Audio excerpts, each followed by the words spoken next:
তো চলো আজ নিয়ে এসেছি আমার স্টাইলে চিকেন কারির রেসিপি। এদিকে চিকেন ফুটছে, তো চলো প্রসেসটা প্রথম থেকে দেখে নেওয়া যাক। সবার প্রথমে আমি তেলে আলুগুলো ভেজে নিলাম, আর একটু নুন আর একটু হলুদ দিয়ে ভালো করে বেশ কড়া করে আলুগুলো ভেজে নিতে হবে, যাতে পরে খুব তাড়াতাড়ি সেদ্ধ হয়ে যায়। তারপর তেলে প্রয়োজন হলে আর একটু তেল দিতে হবে, না হলে সেই তেলেই প্রথমে তেজপাতা আর গোটা গরম মশলা ফোড়ন দিতে হবে। তারপর আমি কুচি করা পেঁয়াজগুলো দিয়ে দেব। কিছু পেঁয়াজ আমি কুচি করেছি আর কিছুটা আমি বেটে নিয়েছি। তারপরে দিলাম কয়েক কোয়া থেতো করা রসুন, এটার জন্য না একটা খুব সুন্দর ফ্লেভার আসে। আর পেঁয়াজটা মোটামুটি ভাজা হয়ে গেলে আমি এতে চিকেনগুলো দিয়ে দেবো। চিকেনটা দিয়ে একটু ভাজা ভাজা করে নেব।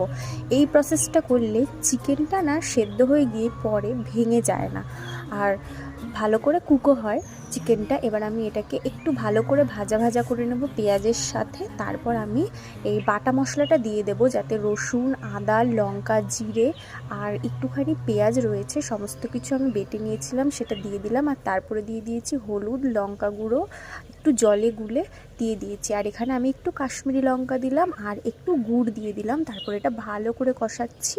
আর এখানে দিয়ে দিয়েছি একটু গরম মশলা। কষানোর সময় একটু গরম মশলা দিলে কিন্তু টেস্টটা খুব ভালো হয়।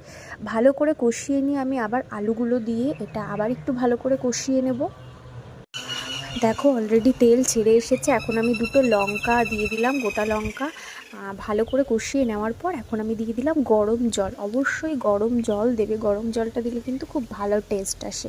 গরম জলটা দিয়ে দেওয়ার পর একটু টেস্ট করে নেব লবণটা ঠিকঠাক হয়েছে নাকি। তারপর আমি এটা ঢাকা দিয়ে দেব।